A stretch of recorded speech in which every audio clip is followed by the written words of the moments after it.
Welcome to Dylan Experience Podcast. I'm your host, Dylan Sessler. Today is episode 18, where I have an incredible guest lined up for you. My next guest is a national president, or the national president for the organization Survivors of Blue Suicide. I'm very excited to have her on today. An organization that was built for and to help families of first responders, or families and first responders affected by suicide. My next guest is Samantha Poore. Samantha, how are you doing today? I'm good. Thank you for having me, Dylan. I'm excited to talk to you today. I'm so excited. Like, we talked a little bit beforehand, and we could have kept going and talked about all the incredible things that we've really learned through the years. Yeah.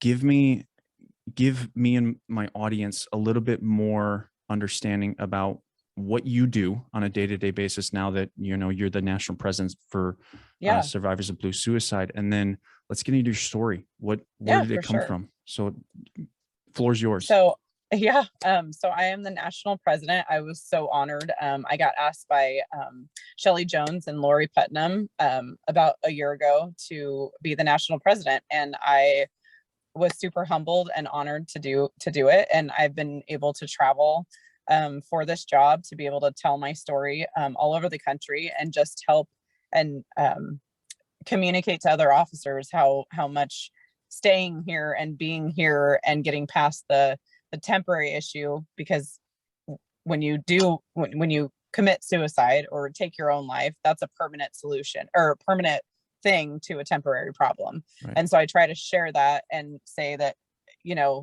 you need to be here. So I've been doing that a lot. And again, like we said, like, I wouldn't be in this position. I wouldn't be here and be able to feel like I have a purpose in life if it wasn't for the horrible thing that has happened to me. So I kind of like to say that like my catchphrase is like, my life is brutally beautiful. Something was so brutal in my life, and the worst possible thing that you can understand too, has happened to me. But my life now is so beautiful in so many different ways, and I wouldn't be here if it wasn't for what happened. So I had to write that down. I want a tattoo of it. I've said it since the very beginning. His funeral was brutally beautiful. A friend said it to me at his service, and I was like, that's so true, because it was so beautiful to see so many people show up for him and for me and my family. But it was brutal, man. It was so brutal, but it was so touching at the same time. So I just kind of live like every day is my life is brutally beautiful, and I'm just accepting of that, and I just bring it on. I think, and we really haven't even gotten into your story, so we've got a lot of context to build, but people who have been on the other side of suicide, I think that is so relatable. I had to write down, my life. I have a list of like favorite quotes that I have from people on the podcast, and it's gonna be one of them for sure. Yeah. And that's awesome. It's so true and so difficult to get to. And so with that being said, tell me how you got there. Like, where did this begin? Obviously your husband. Tell me about that and give me some insight on why was it brutal and how did it become beautiful? So I'll kind of go back to the beginning. I'll go kind of quickly, but me and my husband met our very first day of college. And since that day, we were like hooked to each other. We were inseparable. He was my very, very best friend, and we would do everything together. Our families got super close. He loved football, played football. I'm telling you, if ESPN knew that his brain existed, he would have had that job and worked for ESPN and not done what he did, because he could tell you, like, even games when he was not alive, he could tell you like, oh, 1984, remember that game? And I'm like, I don't know what you're talking about. Like, he was so good. He had a friend that he met. He was actually in our wedding when he was 4 years old and played soccer. And he actually told this story at Sean's service.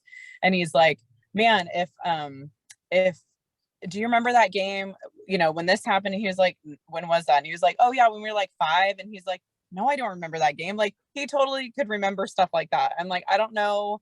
He couldn't remember like to take out the trash, but he could remember a game from, years ago, So anyway, we instantly hit it off, and we were together for a few years, and he ended up going into the CHP Academy. His father was a CHP sergeant at the time. He actually worked at the academy, so they went through at the same time. His brother is now. What's CHP? I'm sorry, California Highway Patrol. Good. Sorry. Yep. I'm tracking. His brother is actually a CHP officer as well, still. His dad has since retired, but so I took that journey with him. I didn't know any cops. I was not in law enforcement. That was just not a part of my life. The very first cop I think I ever had a conversation with was his dad. And he was such a teddy bear. He's such a good guy. He's still one of my favorite people. So he went into the academy. I did that journey with him.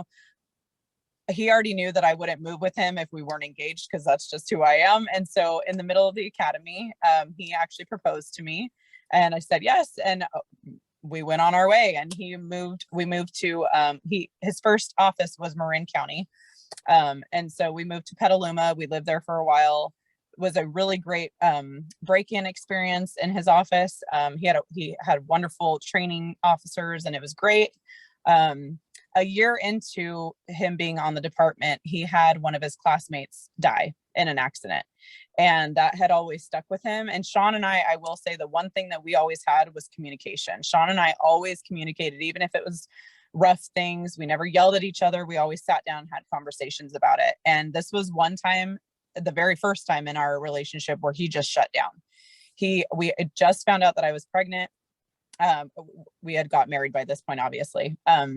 I had just found out I was pregnant, and he was so terrified that would be him and he would leave us behind. And so it scared the crap out of him. He stopped communicating, just kind of shut down. And so we ended up going to counseling and figuring out he was just scared of all that. And so we worked through that together. He got back in a good place. And then we moved to Vacaville and then moved back home. So our home is Sacramento, California. And so we moved back there. We moved to Folsom. He got a job at the Capitol and was there for a while, and then moved from the Capitol to the Academy, which is not far from our house. It's probably 45 minutes. While he was there, he had a situation. He came home early one day, and he goes, he came upstairs, and he came home early, and he came upstairs and he sat on the bed and he cried. Now, if you knew my husband, that man did not cry unless our babies were born or he was watching Gladiator. He didn't cry. So he's sitting on the bed and he starts crying, and I'm like, what's going on? And I'm thinking somebody died. He's like, I almost ended it all today. And I was like, what do you mean? Your job, or just life in general? This came out of nowhere. When I tell you I had not seen any signs, could not tell you. And he goes, I almost rammed my car into the railing on the EVOC track, which is learning how to drive high speed. And he's like, I almost rammed my patrol car into the railing. And if it didn't kill me, it was going to hurt me bad enough that I wouldn't have to do this anymore. And I was so taken back. I knew that now looking back, he would make himself sick so he didn't have to go to work. He was scared to go to work. And he wasn't scared of what he was doing. He was scared. I mean, cadets would come into the academy, brand new license, and be driving high speed, and he'd have to be in the car with them. And he saw accidents, and that scared him. And so again, he'd make himself sick so he didn't have to go to work. All these excuses would come up. Now I see all that, but I just thought he was sick or something was wrong with him. He needed to go to the doctor for internal things, not a mental thing. And so when he said that, I was like, okay, they wouldn't let him leave. He had to talk to a counselor for 4 hours before he could come home. His dad had to come to the house to remove any firearms from our house, anything. I knew he would never hurt me or our kids, never, ever, ever. But I was worried about him. And so we made sure he was in a safe place. I had to ask him every day if he had thoughts of suicide.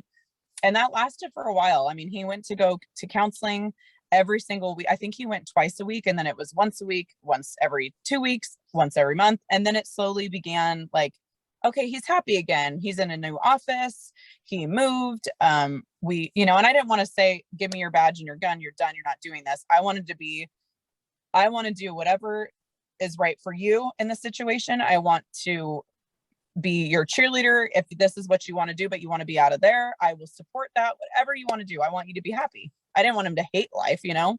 Yeah. So he moved to a different office. And from there, because they had to put him somewhere really quickly. So they moved him, and then he moved back home to the South Sacramento office for California Highway Patrol. He was there. Again, we went 4 years, 4.5 years until the day of his death. And again, when I tell you, like, I did not see this coming. The first time that a situation happened, like I said, I could see like, oh, he was getting sick. He was making, like, he didn't want to go to work. Like, that stuff I could see. When I tell you, I had no signs. Nobody had any signs. I had no clue. He was in a good spot. His counselor even said he was in a great spot. So I get up like any other normal day. It was a Tuesday, and I take my sons to school. They came in, said goodbye to dad. And my daughter always would come in and lay with him and watch a show. He'd sleep or sit up and watch a show with her, but that was like their time. And I would take the boys to school. I volunteered in school, and I was there, and I got out early one day and went, and I came home and I sat on the bed, and he was still in bed, but like, and he slept like a zombie, like hands by his side or on his chest and like straight, like he never moved. He was rolling around, and it was very like, what's going on with, like, something's kind of off. And he had been quiet the last 2 days, but I just in my head thought, oh man, he doesn't bring work home. Something must have happened. He's going to talk to his dad, his brother, his coworkers. He doesn't talk to me about work because that's just not a thing that his dad ever did. So he never really, unless it was like really traumatic, he would talk to me, but I didn't think anything of it. And so he's rolling around, and he stopped and he looked at me. And now my daughter's in the middle of us. So I wanted to like go over and like hug him and be like, I don't know what's going on, but like, it's good. You're okay. But I didn't get up, and I didn't go because she was there. So I just didn't even, I'm like, a hug would have changed everything, but I didn't do it. And he looked at me, and it was one of those, like, telling you that I love you without saying words. Like, he was just like it hit my soul. And I'm like, what? Like, it just felt weird. It felt so weird. Yeah. And he got up, and we have like French doors on our bathroom, and he closed them, which he never would do, to go shower and get ready. Like, it would just be open, and it wasn't a big deal, but it was almost like he was just trying to like shut everything out. So I was like, well, the only thing I know how to do is go downstairs. I'm going to make him lunch, so at least he can take care of himself at work, and like see him on his way. So he comes downstairs, and I'm like, what's going on? And he's like, I'm fine. Like, it's not you. I'm just dealing with something. And I'm like, I know you. I've been married to you long enough. Like, we just celebrated our 8-year anniversary. Like, I know you. We've been together long enough. Nope, I'm fine. So I let it go because I didn't want to nag. And so he goes outside, and he gets his motorcycle ready to go to work. And he's out there, and I walk out, and I'm like, whatever is going on with you, like, it's gonna be okay. We weren't fighting. We weren't going through any hard times. Like, it was like, I thought it was normal. So I'm just like, whatever it is, like, it's gonna be good. Like, pray about it. We'll be good. You'll be good. You'll get through whatever it is. If it's hard, call somebody. And he was like, I'm just going through something. And so I was like, well, I wish that I could be going through that with you. And I walked inside, and I was mad, but then I stopped. Something made me stop. And I said, we're not even fighting. We're not in a fight. So like, why are you pissed? He's something's going on. I don't want him leaving thinking I'm mad at him. Go back outside. So I go back outside, and I tell him to stand up. And I said, seriously, whatever's going on, you're going to be okay. We're going to be okay. This will just pass, whatever it is. And I gave him a kiss, and he rode off on his motorcycle. Normally we would text throughout the day. I didn't hear anything from him. I go to school, I pick up the kids. I actually was taking over for PTO president. So I went from the school to her house, and we're there, and we're literally the kids are playing in the backyard. I'm in the kitchen, and I'm talking to her about church, about our husband's jobs, about life, and how happy we are, and all this stuff. And I get a text on my watch, and it's from him, and I ignored it because I'm in the middle of talking to somebody, right? So 20 minutes goes by, and I walk out in the backyard, and I sit down, and I'm giving the kids their dinner, and I read his text message, and it is a suicide. I'm going to do this. And it was, I have been fighting demons for the last 2 days and I can't stop. You're the best mother and wife ever. And then he wrote a note to each of my kids and he just said, get my brain checked. And then that was it. And so I ran inside and I have to try to contain myself because I'm with my kids and I'm like, what in the actual beep, you know, like what is going on? And so I run inside and I am like frantic, like, oh my God, Jody, he's going to kill himself. Oh my God, he's going to kill himself. I need to stop him. I need to get him. So I call him and I call him twice and his phone, he doesn't answer. And I'm like, if anybody, he's going to answer to me, and he wasn't answering. So the only thing I knew how to do was call his office. So I call his office. Apparently I talked to a friend of mine. I don't even remember talking to her. I just remember talking to like a sergeant, a lieutenant, saying, you need to find him right now. He is going to hurt himself. You need to get him back to the office right now. Like, you cannot wait. Go find him. I don't know where he's at. I know he showed up to work, but I need you to go find him. And they have tracking on the car. So I know they knew where he was almost immediately. And I said, when you find him, you need to call me. So again, I don't get a phone call. I had to take my kids immediately and lie to them and tell them, oh, dad's motorcycle broke down, so I have to go pick him up. So I'm going to take you to Nana's, which was 5 minutes away from where I was. And it was the longest 5-minute car ride I have ever had in my life to try to lie to my children. Get them there, and I'm driving and I call my one really good friend and I said, I need you to pray the biggest prayer you have ever prayed in your entire life, that he is still alive. And she goes, stop where you are. I'm going to come and get you. So she comes and she gets me, and I'm driving, or she's driving, and I'm like, they haven't called me. So literally as I'm driving, I'm like, okay, God, like I have to prep myself that I'm not getting a call. I already know what that means. I need to prep myself for, like, this is literally, I'm going to get an answer I don't want. His dad was already on his way. I told his brother that he needed to be on his way. I get there. Everybody that was higher up or any authority or supervisor gone. There was an officer standing at the gate at his office with my father-in-law, who I knew the officer. And I walk up to my father-in-law and I said, where is he? And he reached his hand out to me and he touched my shoulder, and I instantly knew. He didn't have to say anything. I just remember running away, screaming the loudest scream I could possibly scream, falling to the floor. I punched a wall. My brother-in-law was puking over in the corner. When I tell you I was in the most shock I have ever been in my life, I don't think that I will ever feel that ever again. It came out of nowhere. I knew that he had struggled before. I knew that so he had 5 bulging discs at the time that he passed. He was told by the state that he was too young to get surgery, so he was constantly in pain. I know that he felt less than, because he would always say, I'm sorry I can't be the father that I used to be. I'm sorry I can't be the husband that I used to be, because he couldn't help out. He couldn't play as much as he did with the kids. I know at work he felt less than, because people didn't understand. When you can't see physical pain, people don't understand internal pain, you know. And he had 5 bulging discs. I mean, we got an x-ray and everything. Like, people don't know that when he got home from his motorcycle, if he had a bump on the way, I'd have to lift him off of his motorcycle. I'd have to set him down, take his shoes as he's crying, take his shoes off, lift him up, put him in his chair at 31 years old. People don't know that. People just assume that he was fine and he was making it up. And he felt that. He felt every part of that. So yeah, that's I guess that's not even short. That was a long version, but that's coming from the very beginning to the day. That was what happened. It's the brutal version. Yeah. It's the version that needs to be said. Yeah. I can't even imagine. You know, my experience is much different, right? And having, you know, being married myself now and seeing that bond, I couldn't even imagine what that And my must feel kids like. were 7, 5, and 3. I know at the that time. feeling. I do know that feeling. I was 6. Yeah. And maybe you can give me some insight, because sometimes I feel like I'm not joking.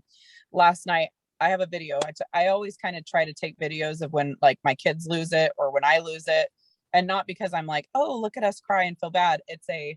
I want to share with people who are having thoughts of suicide, because they don't see the aftermath. They don't see what's left behind when their kids lose it. Yeah. And so I took a video, and it happened last night, and my youngest son doesn't normally lose it. It took him a month to like really understand that his dad was not coming back. Yeah. And he fell apart in the kitchen, and I set the phone, and he just lost it. And he's like, I just missed dad. And I'm like, let it out. Like, but Yeah. those are things that people don't see, and you can't fix it. It's really hard when you like, I can't take that pain away. And I don't even know how to answer why. Like, why didn't he say something? Why didn't he tell us? I don't know the answer to that. You know, that brings up an interesting thought for me, right? Because we didn't know why my dad committed suicide either. And so that question became everything. It became my obsession, right? Yeah. And if you're looking at, if you're looking at this as a mother, you're going to have to help them with that, right? Yep. Because you don't want to make a determination for them. Yeah. They need to make that determination for themselves. Yeah. And I think, for you, if I could do it all over again and I could tell my mom what to do. Yeah. One, she was honest with me, which was so important. But it's so difficult. Like, I don't know what she could have done better, because it wasn't up to her whether I spoke or not. Because I did the same thing. I broke down, but I didn't tell my mom why. I didn't talk to people, right? For the first few years after that happened to me, I didn't talk. Like, my situation was, my father, in one morning I came down to get ready. I think it was summertime, so I wasn't getting ready for school or anything. He was getting ready for work. Mm-hmm. And I came down, and he kind of had all of us in the kitchen, and he looked at all of us and said, I love all of you, and I'm going to go to a meeting tonight, so I'm going to be home late.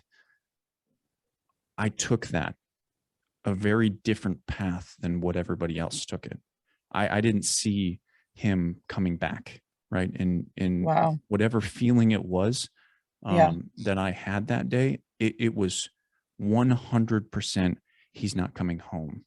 And so at 6 years old, I didn't know, one, I didn't have the vocabulary to even describe that. Yeah. And so when it happened, right, like he committed suicide in a park, like 15, 20 minutes outside of my hometown. And they didn't find him until I think the next day.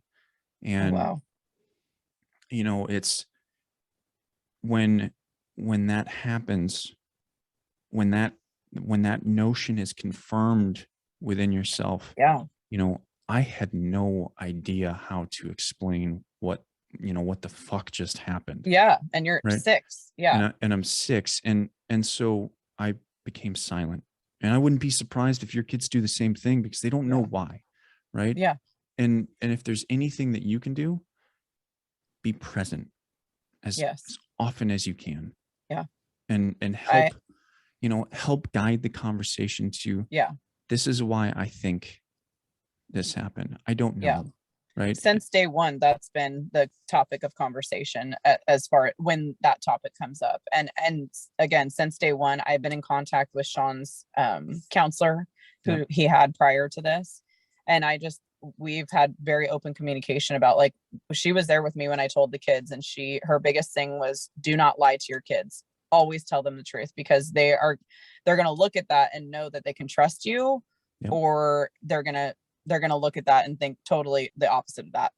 Yeah. And so we didn't lie to them, but at the beginning we told them, because they were so young. I mean, to try to comprehend, dad shot himself in his car under a bridge, and he's not coming home. Like, that's not what they could really understand. My 7-year-old could, but not the other ones. So we were like, daddy's brain was sick, and he's not, and he died, and he's not coming home. And so they took that, and that was being honest. It just was not the full story. And so the sucky thing is, my oldest at the time, had a really hard time, and he'd sit in a corner in his classroom. His teacher was great, but he'd get a computer and he'd search and want to draw drawings. Well, he searched his dad's name. And so he found out that he died from a self-inflicted gunshot wound. And he took that as someone killed my dad.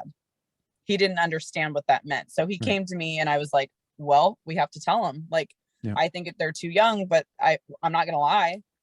So we had to sit and explain to each one of them that dad was sick, but there's more to it. And that dad was really struggling and killed himself with his gun at work.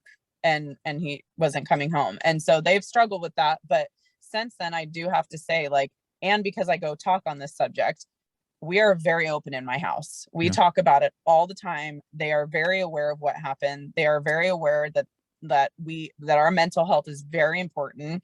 When you are having a down day, you get to have that, and we get to talk about that. And when you have a moment, or when you're sad, we talk about those feelings, and we sit and we have a moment. And then, but we don't allow it to consume every day or all day. We allow ourselves to have that, and then we let it go. It's difficult to explain, as a parent, but I think, this is how I treat my stepson. And he's opened up to me about having, thoughts like that, because it's real. Like it can start early. It can start, for me, it started at 6 because I watched it. Right. Yeah. And so I don't think kids are too young to understand. No. I think they don't have the vocabulary to understand. Yeah. And so how I've always treated it was, I'm always going to be honest. Yeah. If you ask me the question, I'm going to give you the answer. And I'm going to give you the answer with consistency. Right. So as these kids grow up, they're going to hear the same narrative and the same story, because that's what I know. It's what it's my truth. Yep. And I give that to my son, and he's consistently asked more questions, right? He's dug deeper, and I expect him to, because he's a kid, and I can't hold that against him. So I give him what I know. And as he grows up, he learns more, and he's started to open up in ways that I don't think he would have had I been honest with him. Right. Had I said, but he trusts you. That's the biggest thing, is that you've opened that open communication, and he trusts you. Absolutely. Because you don't make him feel bad probably for how he's feeling, and you validate that he is allowed to feel however he wants to feel. And that is such a great thing in a parent. He knows about my own suicide attempt. I wrote a book about it, so he's asked about the book. So I had to be honest with him. And I think the important part here as a parent is that I didn't tell him and make him my confidant. I told him, and as being the authority, right? Like, I'm the parent. Hey, listen, this is what's happened. This is what I've been through. Yeah. And I didn't, that's one thing that I think a lot of parents that go through this struggle with, is that they use their children as, kind of their backboard. Yes. And I'm struggling today, and I need your help. And I don't think that's the best idea. I'm not going to say it's wrong. Yeah. But what happens is that you teach your child to be responsible at a time when they shouldn't be. Yes. I would equate that also to, like, my son. After we told him, my oldest, he walked up to me and said, "Hey, Mom, I'm going to be the man of the house now." And I was like, whoa. I go, I love you so much, but you're not. You're a kid. Nope. Adults will worry about me. I have plenty of adults that will worry about me. Your job is to be 7 and to be a kid, and to just enjoy being a kid. Yeah. Yeah. He's going to do it anyway. He tries. He totally does try. But I'm like, whoa, get back in your lane. and I don't think that's something you can really change, right? Yeah. There's an inevitability of responsibility when something like that happens, and when all you can do is kind of try to create the conditions for him to be himself, right? Yeah. If he's going to take that responsibility and try and be the man, all you can do is say, you don't have to. Yeah. And he's going to do with it what he will. I think kids become autonomous at 6 years old. I watched it with my stepson. I met him at 4, and he became, the only thing he needed from us was questions, right? He needed answers, right? Yeah. Yep. And so it's very interesting to watch kids grow up, and it's such a difficult process to watch them process that. Oh Right. yeah, trauma in children. I sit back every day. I'm like, I know how hard it is for me as an adult to handle Yeah. when emotions or things trigger me randomly. I cannot even fathom what it's like to be 3 years old and not have a parent, or even 7, because my 7-year-old is a very old soul. He's like me and his dad. And he just thinks he can, he knows everything. And he's a very smart kid, but yeah, to watch him and how he struggles, it is so hard, because that's the one thing in life I can't take that pain away. I can Right. never, ever, ever, as a mom, and that's your job, is to make sure your kids don't have pain. So to be able to watch that and go, God, there's nothing I can say or do to take that away. I would It argue with you sucks. on that. Is that your Really? job as a mother? Well, I feel like it's our job. I don't know. That's our mom. Like, we I don't th- want our kids to feel pain, right? We I want you to think just have the best life and not struggle like we did, right? I Like, think it's a motherly instinct, but yes, I don't think yes. it's your job. Maybe that's what it is then. And I go back to the here's something that I think would help you, because I grew up in a single yeah, mother yep, and a sister. yeah. So all I had was estrogen in the house, Oh right? yes, yep. Don't try and take away pain. Try and help people understand it. That's a really good, it's a really Because good way to look at it. because I can't take it away. what your husband would have done is probably tell you, hey, he's got to feel it sometime, right? Yeah, The true.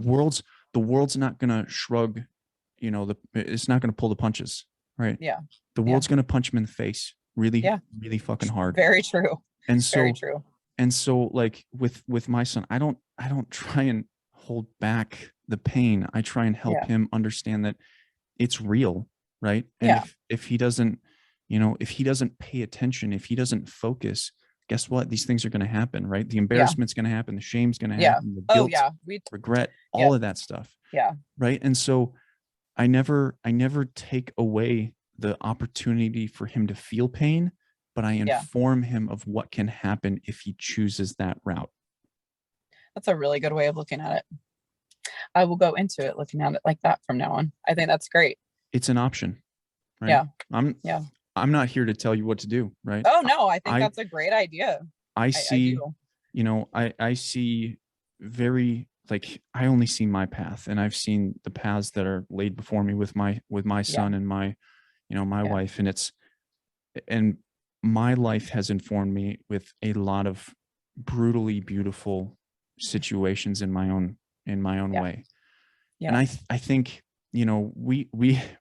we as humanity get caught up in this dichotomy between masculine and feminine. I think it's bullshit. yes. I think I think it is too. everyone needs to have both. That's so funny that you say that, because let me say, when I go and I talk to all these cops, I feel kind of bad, but at the same time, I think this is the one point that hits every time. I kind of yell at them and I'm like, okay, all you men who feel like you need to just be men and like go out there and, get the bad guy. I go, stop being so proud. Like, you can fall apart, you can cry, you can be, in your emotions and feel all that. And 2 seconds later, go kick ass. Like, you Yeah. can do that. That's okay, and I I totally just ream into them. Like, I do the same with soldiers, right? Like yeah, like, here's a question for you. Why do we have emotions? yeah, What are they to for? feel, yeah, to feel it all. I think they're to communicate, Yeah, right? Like to heal, we are social human beings, and yeah. this is one of the things I talk with my soldiers about, because I'm still National Guard and I still work with guys. Okay. So Thank you for your service, by the way. of course, emotions, they don't have no purpose, right? They don't just Yeah, exist for no reason, right? yeah, I think they exist fundamentally, and this isn't just societal, right? Like, we came from a tribal sense of yes, society rather than yep, where we are now. We didn't used to live in houses and drive yeah, cars and do all this yeah, crazy, flying and stuff. yeah, We have software that's 40,000 years old, and we're trying to live in a world of instant communication, instant gratification, instant everything, because everything's on demand. Yep. And where we are is not how we operate. And so we as human beings need to understand that the emotions that we conjure up, right? Yeah. Or our body conjures up, because Yeah. there's a difference between our mind and our body. Yeah. Our body Very. is trying to communicate with us Mhm. and the outside world. Yeah. Because that's how we tell people how we feel. Yeah. I mean, Yeah. our heart has 5,000 times more electromagnetic energy than any other organ in the human body. Oh. And so there's a measurable impact on other people when you walk into a room. That's why, like, when your favorite person walks into the room, you light up, because like, you feel it, and you may not even look at them. You feel like, oh, what's up? Yeah. Right. Like, yeah. And so we tend to not recognize that. Like, one, like, not many people know that fact, right? But I didn't. but we don't even recognize that we have a measurable impact on other people. And if we aren't focused around understanding what we're actually saying to people, like, not verbally, non-verbally, like, absolutely, we lose sight of what emotions are actually important for. They're for communication. And if you suppress them, put them in a box, you're not communicating. You're not solving any problems. It in turn ends up being what happened to your dad and to Sean. Absolutely. Because you can't get them out. Yep. So again, that's why I share so much of that. Like, don't be afraid of that. Don't embrace that. And because our job, we need to be teaching the next generation too how to handle that. And that doesn't make you weak. That doesn't make you less than. It just means that you are comfortable enough in your own skin to be like, I'm not okay. And it's okay to not be okay. Right. And tomorrow, maybe I'll be okay. But work through that and don't get stuck in that spot. Right. So here's where I want to take this. We've talked about the brutal part. How did you get from the brutal part to the beautiful part where you're here now? Because there's an awful lot of moments in that story where I could see so much guilt being taken on, right? Oh yeah. The moments where, you didn't hug him. You didn't say more to me. You didn't read the text. Yeah, right? I didn't read the text. Yeah. Like, that stuck with me for a long time. How did you get through those? So a few things. Well, one, our amazing children. I swear children are so resilient, and I don't know really that I would be here if it wasn't for them and how much they didn't support me in that, but we were able to be a unit and be able to do that together and not shy away from how we felt. They were really able to be there for me, and vice versa. The other thing, I've been a Christian all my life, and I kind of, I had just started going back to church not long before, I'd say 2 years before. And that's always been a big part of my life. But I didn't really have a home church or a home place to feel like I could do that with my family. And we found a place. And after Sean, I never forced him to go. He had his own issues. God took football away from him. He hurt his knee. And so he was really angry with God that he could not be in the NFL. Like, he was real mad. That's a man dream, Yeah. And so I was like, have you ever looked at it like maybe God didn't necessarily take that away from you, but that he put something else, me and the children, in his life, because that's where he was meant to be. And so I think that kind of turned him around and was like, oh, okay, like, you're right. I probably wouldn't have all this amazing stuff and a great life if it wasn't for that. And thank God, So when Sean passed, I think it was like 2 or 3 weeks before he passed, Sean actually took communion without me asking. I had never asked him to come. I never asked him to do anything he didn't want to do, but that was important to me. So I did it. And I saw Sean follow me, and I was like, oh my God, don't make a big deal. But like, it was such a big deal to me. And so when he passed, I was like, I am so at peace that he is with God and that he is taken care of and that he's not hurting anymore. Like, I had that guilt, but I also knew my husband was in so much pain because I watched it. And so for me, I was like, man, like if I have to be grateful for anything, it's that you're not hurting anymore. I think I said those exact words in his service. I'm so glad that he wasn't in pain because I watched that. And so I had two choices. I could totally be angry with God and be so mad that he did this to me, and that, I've been this great Christian, or tried to be, and he took my husband away. And I could run away from my faith, or I could totally just like fall into it and just be super, super, super into my faith. And that's what I chose to do. I chose to literally give it to God and say, it's not that I think everything happens for a reason. I hate that saying. I always say that God wastes nothing. And honest to God, 3 years later, that has been proven to me time and time again through Sean's passing, because Sean has saved so many people's lives, and like more probably than I even know. And I am so, so grateful for that.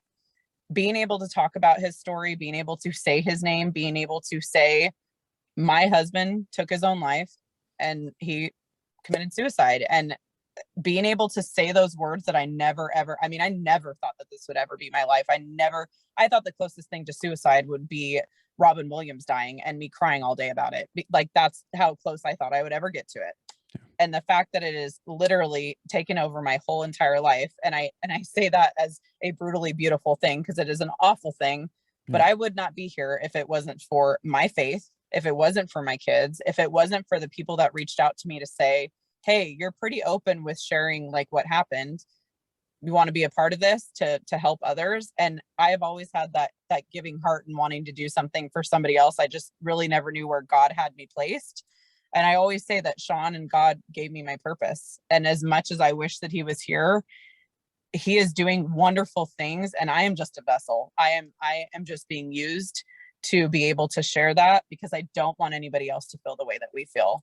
I know days are hard. Trust me, I have been there. But to be able to find people that understand, to be able to have amazing family and amazing friends that I can just call and say, I am having a rough day today and I just need help. To be able to share that and tell people, just pick up the phone, just text somebody, just talk to anybody. People care and you matter, even when you are in your lowest of low, that people still want you here. And there is a reason that you are here. So God has not wasted anything that has happened horribly in my life. I am so incredibly grateful that I am in this position, that I can go and I can speak and hear stories of other people like you, where I've had people come up to me and say, I almost took my life too. And I can totally relate to your story. And I'm so sorry for your loss. And you're so strong. And, I used to feel like, oh my God, I am not strong. You guys don't see me at the end of the night, like when I'm falling apart, like I am not strong. But at the end of the day, like I've learned to embrace that and go, God did give me the strength to be able to stand up here and talk when I hate talking to people. I am not like, I'm an extrovert for sure. But like in my own group of people, I don't do the public speaking. I took classes for that, but that is not me.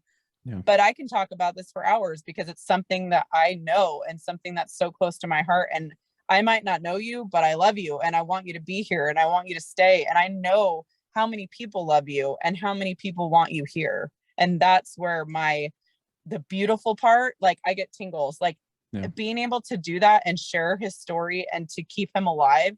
That's therapy for me. But I also get to meet some amazing, amazing people. And I'm so grateful for that, because I wouldn't have that if it wasn't for Sean. Sean is still providing me with this amazing, wonderful life. Yeah. I'm different, right? But I'm the same, right? I'm an introvert, and somehow I have like 460 some thousand followers on TikTok. Look at you. It's weird, right?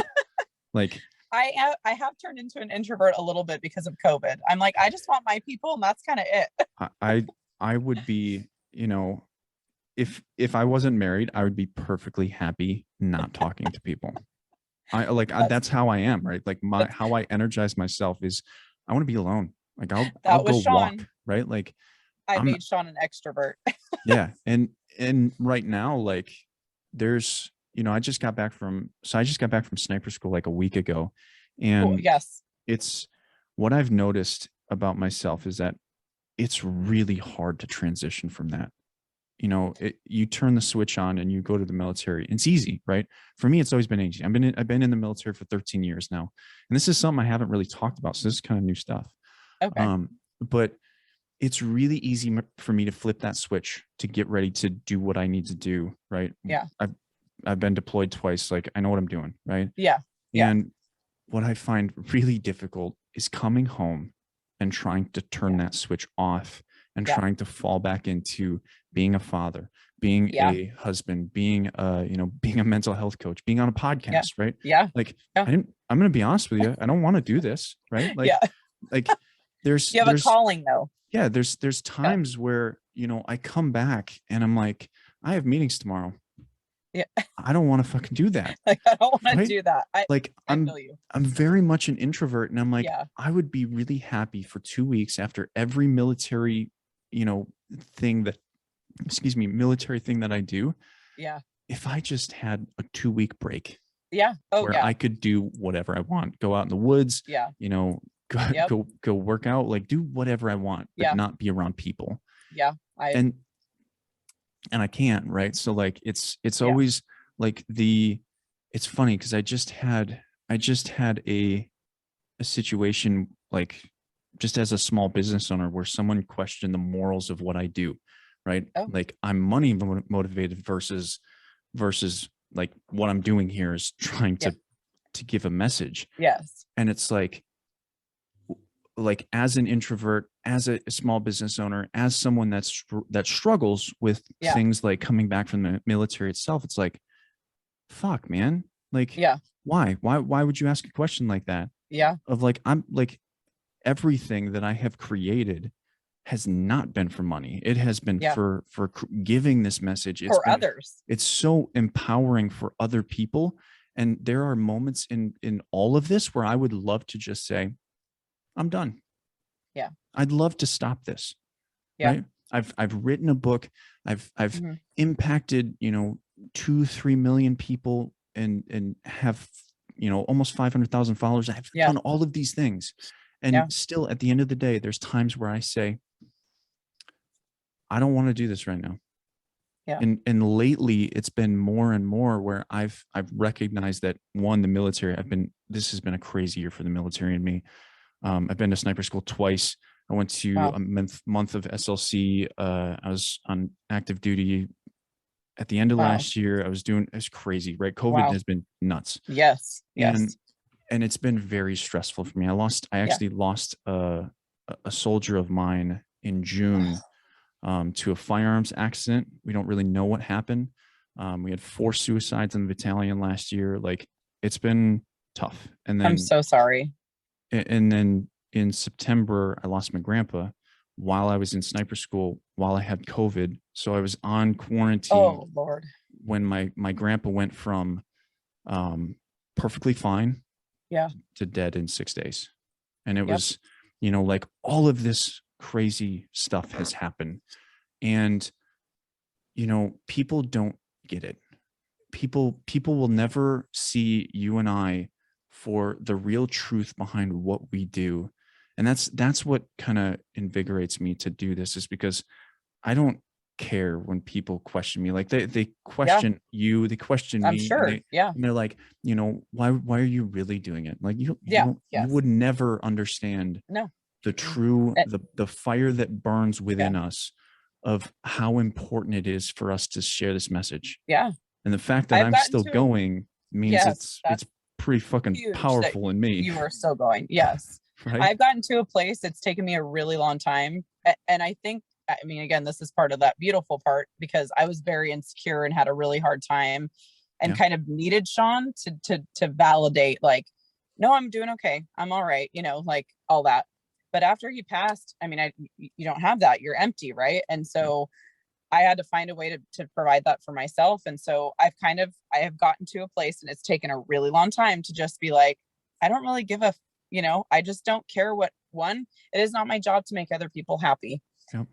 I need to look to no one other than myself for my happiness and to provide a healthy, good life for my children and to protect them. And I don't really care. Like And when I struggle and I share that. When I'm happy and I share that. And I share both because I think it's really important for people to understand who don't go through what we go through, that there Right. can be joy even in the pain. Yep. And that we have to share both of those things. Yep. It's balance. Yeah, Right? absolutely. You know, But we are the ones that have gone through it and can share. Like I teach grief share at my church, and I tell them every year, it's our job, because we're learning about grief now. It's our job as a group to go out into the world and to share with people how to go through grief. Because as a society, I will tell you right now, the United States does not know how to handle grief. We don't talk about it. Yep. We want to shut it down. We have a funeral and everybody else goes back to work and you're just in it. Yep. And so nobody wants to talk to you about it. Nobody wants to say, oh, I'm so sorry. Or they don't know what to say, right? Like, I don't even know what to say. I didn't know what to say to anybody after he died. I felt like I had to comfort people because they didn't know what to say. Yeah. And I go, just tell them a funny story about their person. Bring them up. Say their name. Because to be honest with you, people don't understand. We think about our people all the time, 24/7. It is always there. It's not like somebody is like, oh, like, I'm sorry about Sean. Oh my God, my husband died. No, we know that. And we think about it all the time. Like you're not Right. telling me anything I don't know, unless you're telling me a news story, which might make me cry, but out of the best way, because I've never heard that story. And that's something new about my husband that I didn't know. Yeah. People need to know how to handle grief and how to talk about that. And that it's not this scary taboo thing that we want to hear about it. If we don't, we think people forgot about our person. Yep. So that's why I also share too. And the beautiful part of that is he gets to still live on because I open my mouth and I talk about it and I say his name, because people don't want to do that. Right. It's, and I'm going to go back a little bit to something you said. You said the United States, or well, society in general, I shouldn't say just the United States, but we don't know how to manage grief. I would add to that. We don't know how to manage conflict. We don't know how to manage trauma. We don't know how to manage grief. We don't know how to manage a lot of different things that are fundamental in life. So true. I'm a very realistic person. Like, I look at life and I see a plethora of different situations that are going to happen throughout your life. You're going to experience death. You're going to experience anger, hatred, jealousy, regret, guilt, shame. And if you don't have a fundamental understanding of how to actually attack those things, work with those things, feel with those things, you're going to have a bad time. Yeah. And it's going to be rough. You might end up like Sean, my dad, and almost me. Yeah. Right? Like, these situations that are fundamental to human life are not expressed by all parents, because not all parents understand them. Yep. And so true. Like, if there's something that society really needs, is we need to understand life as people. Yeah. And where's that going to come from? That's kind of where I'm going with all of my stuff, is like, where is that going to come from? Because clearly the government is not going to provide it. No, right. And definitely so not. and so if anything, they add to those feelings. Exactly. Like, there's a lot of different things that, even looking at like the military, right, and the VA and how soldiers are brought home. It's just like, even the organization that's supposed to support veterans in doing so, in coming home, doesn't know how. Right. And they fall short. They absolutely fall short for you. And so, for sure, with all of these discussions that we have, like, we are so foundational to what comes next, right? People that have been through these things need to, and it's not to put pressure on anybody, but it kind of is like, you need to learn how to get through. You need to learn how to overcome, because your story may become someone's survival guide. And if you don't do it, you may be the only person that they will actually listen to. And so, like, I think people need to feel more obligated to connect with others. Yeah. And, how we do that is always going to be the difficult question. That's $1 million question. But I think, organizations like Survivors of Blue Suicide that's step number one. I think that's how things start. I mean, I think we've come from these generational things of we don't talk about it. This is Yeah. taboo. We can't even say the word suicide. Right. I mean, shame. I mean, I will fully admit I was probably really ignorant because before Sean passed, I thought it only happens to druggies, alcoholics, domestic violence, like that kind, like people that have problems, right? Not a normal person. But that's another reason But why I share so much. Normal people have problems. Yeah, Sean, right? I mean, if you look at all of our pictures, Sean, we were living like this amazing, I always tell people I was living my Cinderella story. And my therapist finally said, now that might have been for you and you had this wonderful life, but for Sean, he fell short of that. He didn't feel like he could provide that for you. Right. So he felt not enough. He didn't feel like he was living that or providing that for you. Yeah. And I'm like, that's so like, I never thought about it that way. And I'm like, you know, maybe God put me in his life so that for his whole life, because he needed me or somebody strong enough to be able to go through that with him. Yeah. And maybe, you know, same thing for your dad with your mom and for you, like God puts people in your life for a reason. I really, truly believe that. I have met so many people randomly. I will tell you this really quick story. I just went to Oklahoma for the cops wellness and trauma retreat or conference. And while I was there, we were giving our speech, our class. After the class gets over, this man asked me, where are you from in California? Do you still live there? I said, I'm from Folsom. And he's like, I'm from Turlock, which is like an hour and a half away from each other. And he's like, let me tell you this story. And he handled something to do with mental health and an officer not very well. And he's like, I changed. I realized that was really wrong of me and I didn't handle that well. And so the next time he goes, there was a woman, an officer, and she came into my office and set her gun down. And he looked away and he started tearing up and he goes, it was your husband. It was your husband that stopped her. And he goes, I didn't put the dates together until just now. He goes, she walked in, put her gun down and said, because of Sean Poore, I need to get help. I don't want to end up like that. And what's crazy is that I heard that story after Sean died and I had no idea who this officer was, but I always have that in my head and why I do what I do, because even sharing one time or being able to hear that from somebody else saved her life. And he goes, she is alive today because of Sean.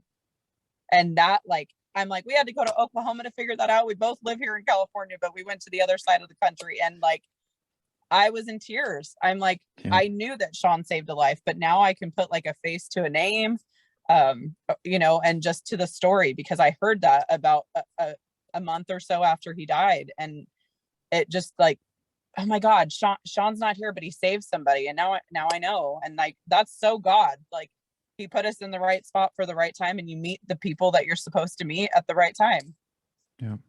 So crazy. It's incredible what happens in the world. Yeah. Brutally beautiful. Yeah, absolutely. Yeah. Well, man, what do you think? I'm gonna kind of switch gears here a little bit. Yeah. What do you think? And I'm gonna give it contextual to, you know, survivors of blue suicide. What do you think is the greatest obstacle in the way of police, first responders, you know, struggling with mental health? What do you think is the biggest obstacle right now? I would say number one, that if they ever even mentioned anything like that, they're terrified that they're not going to be able to do the job. And the difference that I think people don't understand is that it's not that they don't want to do the job. It's not that they don't love what they do. Officers see things that we can't even fathom about seeing, you know, as a soldier, like you guys see shit that I cannot even, I probably am going to get in trouble because I just said the SH word. Okay. Shelly, don't get mad. One thing, this podcast is a profanity. Good. Okay. Well, I'm just being real. Like you guys see shit that nobody, like I don't know that I could ever sleep after seeing certain things that you guys have seen, you know, and officers see. And to do that and then go like, oh, the next day we're just going to move on and go and pretend like that never happened. Well, and come home and see a kid who's dead in an accident and come home and see your kids at home. How do you It's so relatable. Like coming home from like I feel like I don't even feel worthy of what they have to do every single day. I have friends that are cops that go through and see this stuff every single day. Yeah. I struggle coming home from sniper school for a couple of days and then getting back to work. Yeah. They have to do it every day.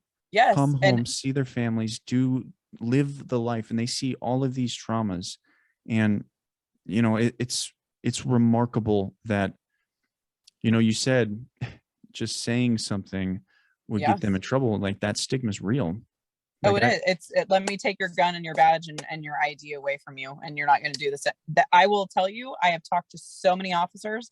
That is the number one reason they don't talk about it. Yeah. Because they're terrified that they won't be able to get to do what they love to do. It's just their brain can't comprehend either what they've seen, what they've gone through, the PTSD. I mean, that shit is real. Yeah. And being able to talk about it. I mean, you can't ignore that. You can't ignore that. And when the numbers are double the amount of line of duty deaths and we don't talk about that, I had no idea that the numbers were that high for officers. If I knew that, I think I would have looked at him so differently and paid attention to even the little things. I didn't know that. I had no idea. We all know with soldiers, the number is so high. Do you have some numbers on? I don't know the exact numbers, but I do know it's almost double the amount of line of duty every single year. It is a ridiculous amount of. Blue Help has the numbers. If you go look. Blue Help. Yeah, if you look up Blue Help, they do the stats, so they have that. But those numbers are ridiculously high. Again, I never knew that. I had no idea until after Sean passed. I'm like, those are things that so if you don't talk about it, if you don't bring it up, it'll never happen. That's such BS. That's not true. You have to talk about it.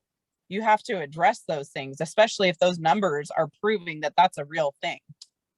So one thing that you said about like you go to sniper school and you come home, and my father-in-law taught my husband, like, you go to work, you put your cop hat on, and that's your job. And when you come home, it's almost like this, you just do it. You kind of do the motions, but you don't really do it. But like he'd take his cop hat off and put his dad hat on or his husband hat on and like be like in the moment with us at home. And then when he went to work, that's what he did. He put his cop hat on again. And you have to separate that, but not everybody can do that. Right. That's a really hard thing to do, I think. And I think most people that have these jobs or are soldiers, I think that's really hard for most of you guys to do.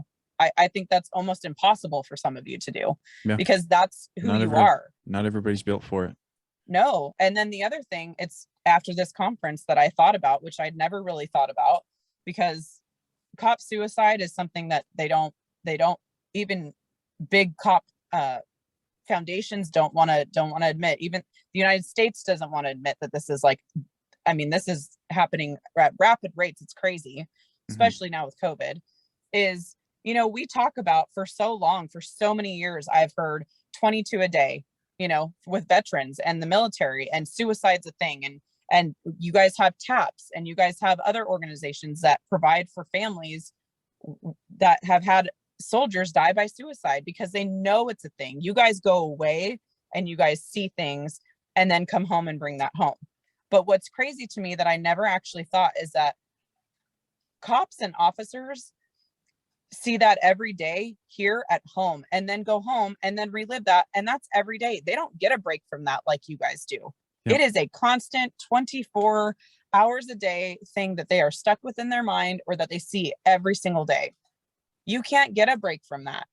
So it's weird to me that society sees veterans as, oh, it can only happen to them and we're going to take care of them. We're going to take care of their families. But when it comes to here, in-house, at home, on our land, that we don't take care of our own that way, the same way.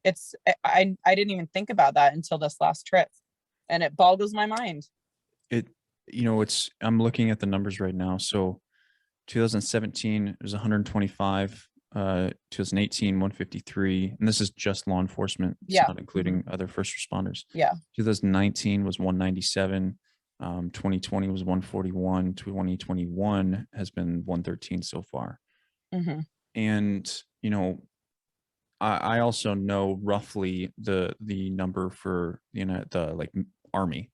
Okay. And it's like National Guard. I want to say National Guard and Army, it was like 150 or so. Yeah. And the organizations are very different numbers, right? Like the United States has roughly 700,000 police officers. The Yeah. Army has like 2 million. Yeah. Right. Like Yeah. Mm-hmm.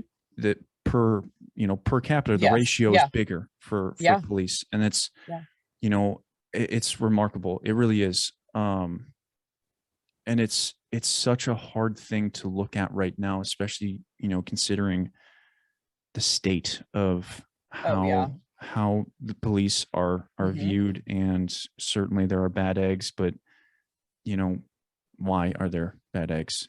Certainly I understand there are people that are racist. I get that. Yes. Right. Yep. But there are people that are put in traumatic situations over and over and over and over and over and over and over again, that are expected to perform at the same level as what they started with. Oh yeah. And what do you expect? Right? You expect people that have been through traumatic situations to just react the same way. Yeah. To react rationally without any mental health support or anything like that. I was just gonna say, we don't, give them that, have them be that way, and don't provide them with any help at all. You make sure that you give them the information and they have to do it themselves. You don't. I mean, like, to me, it makes sense to make it mandatory for soldiers and for our law enforcement or any first responder to make sure that they are taking care of themselves with everything that they see once a month. I mean, that to me makes total sense. Like, you might not want to talk, but I know I've been to therapy when you don't want to, but you're worth it. You guys fight for so much. That's the least that we could do. That's how I look at that. It's expensive. I know. But you guys are so worth it. And I look at this, and society likes to, like, mob mentality blames all the wrong people. Oh yeah. This is a leadership problem, right? And I'm not talking about presidential, because that's not a fun debate. It's the old guys who have been there for how long, and you know what you get? I've done this job for 40 years and I've never had a problem. So I don't know why I don't believe that. That's not a thing. Sure, Dave. Yeah. Okay. Sure. Because you don't have the problem doesn't mean that means that's universal, apparently. Well, they probably do have a problem. They just don't consider alcoholism, Oh yeah. And, absolutely. And all the other things that they use to distract themselves as problems, like, or the hyper-aggression, or, the domestic violence that, Absolutely. It's a hard, and I support, police, but there's a big lack of accountability in police structures. Oh yes. It's that person's fault. It's not, there's no accountability whatsoever. That's not on me. That's not on me. If we ignore it long enough, it'll just go away. Well, guess what? Numbers are proving it's not going away. Yep. That's the thing. And it's taken us as a generation to come out and say, this is wrong. We're going to talk about it. This is a real thing that's happening, and we're going to address it. Yep. It's a real thing. We're going to bring it out and let's talk about it. Because if you don't talk about it, things can't change. So with the organization, what is the focus of like, how, like, I'm sure there are case studies of, your organization coming to a department and working with that department to become better equipped for this. Are there case studies that are actually working for you?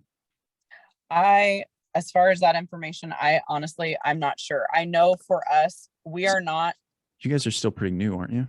We are pretty new. So we're like in our infancy stage. We're in the first year. But we are not prevention. So we are strictly there for, after this happens, we are there for the families. We're there for the coworkers, the parents, the spouses, the children.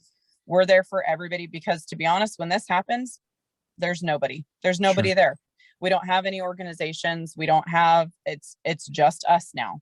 Yeah. So we're there to pick up pick up the aftermath. If anybody ever did reach out to us, because we tell people all the time, if you don't feel comfortable talking to who you have in your departments, if you reach out to us, we'll get you to a therapist. We'll get you help. We'll get you somebody that you can talk to.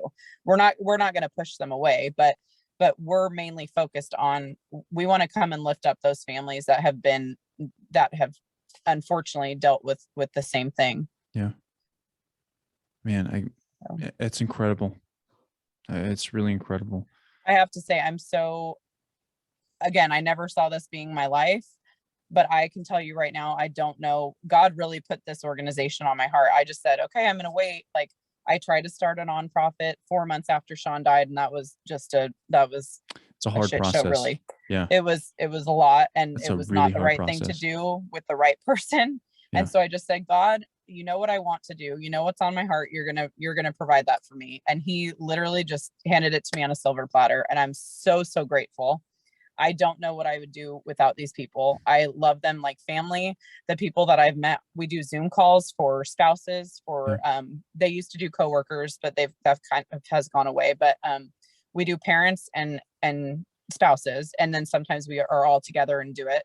And I'm telling you what, they are my family. Like, people don't understand unless you've really been through it, but to be able to feel your pain, but to be able to laugh on a Zoom call about something silly, about a story about an officer that is not here anymore, but to picture that, like I know this person now, or see a face of those people. And we just got to meet each other. We had a national conference back in October, and being able to run up to these people and give them hugs. I mean, we've been talking for a year on Zoom, but to be able to see them and they're real, and to see their loved ones on a slideshow and be like, oh my God, we've talked about this person for so many times. There's nothing like that. I'm so, so grateful. This is the beautiful part, and that brutally beautiful. I'm so grateful. So what's next for the organization and for you? Like, where are you going to take things? Where's the organization going to take things? What's next? Well, like I said, we're still kind of new, but we just finished up having our national conference. We've had a spouses retreat. I went to that, and it was amazing. Our wellness staff it's not just, hey, let's kumbaya and let's sit and have dinner.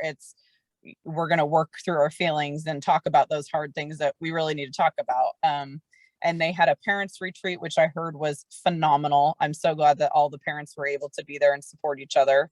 I know in April of next year, we have a coworkers retreat. And after going to the conference, tons of coworkers I'm hoping are going to show up. They were really excited about that, just to be able to provide that support for them, because you kind of get left on the sideline as a coworker. Like, I still hurt from this, and I need to work through that. Right. So we have that. We're going to have another conference next year. Every year we'll have a new conference. We just got, I'm sure you probably know, in Washington, D.C., they have the National Police Memorial, and they have the wall of all the officers. Suicide officers do not get included in that. And so we just got our very first panel with our officers' names on it, and I bawled my eyes out. I had no idea it was happening. And Shelly told me about it. Yeah, my husband's name is the first name on there, and just that his name is on there in general. And my kids were there, and I tell them all the time, I'm like, you have no idea. I hope when you get older that you understand how big of a deal this is right now. Like, it just blew my mind. I couldn't even believe it. So we have that, and we're going to find a home for that. And then that will grow. Unfortunately, the numbers are so big that is going to just exponentially get bigger. I know we're going to have, we'd keep having Zoom calls. So we have Zoom calls at least 2 times a month. Sometimes we have 4 a month. I know we want to get something going for the kids and something for adult children as well, but that will come with time. I know all the fundraising that's going to happen probably in the next year. I'm just really looking forward to what's to come. Hopefully a gala here and there. So do you guys have like a resource list built for we do survivors? on our website? Yeah, we do on our website. You can go to survivorsofbluesuicide.org. Good deal. It's good to hear. That's awesome. And on social media too. We have social media. We have Instagram and Facebook, and any of our Zoom calls. We have all that on there too. TikTok. So you can sign up for that. I don't think we have TikTok yet. Gotta get TikTok. Yeah, I guess we do. If you need someone to help you out, let me know. I know a thing We or might two. need that. TikTok is the way right Yeah, now, it right? really It's is. organic reach is still there. It's still tough. It's tougher Yeah. than what it used to be. But man, if you want to get a message out, start on TikTok. Yeah, I have my own, and I try to share Sean's story a little bit. So Okay. I think I'm going to start more and more. Do it. Yeah. Do it. So It's so important, right? It's so yeah, important. you never know who you can catch on there, you know? Absolutely. I would So, know. yeah. Here I am. The only Yeah, reason I right. found you is because I'm on TikTok. There you go. There you go. So Yep. think about it. Yeah. Well, what do you think? I think it went great. Good deal. Yeah. Well, I'm gonna ask you the last question. I always ask Okay. everybody this, so Okay. take a second, give me an answer. Okay. If there was a message you could leave the world, what would it be? Wow. It's a good one.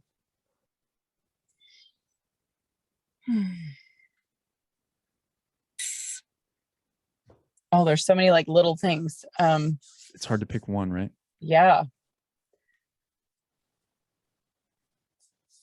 I'm going to go with the brutally beautiful thing, that even though we all could go through horrible, brutal things in life, at the other end of that are so many beautiful things that can come out of it, and to just not give up.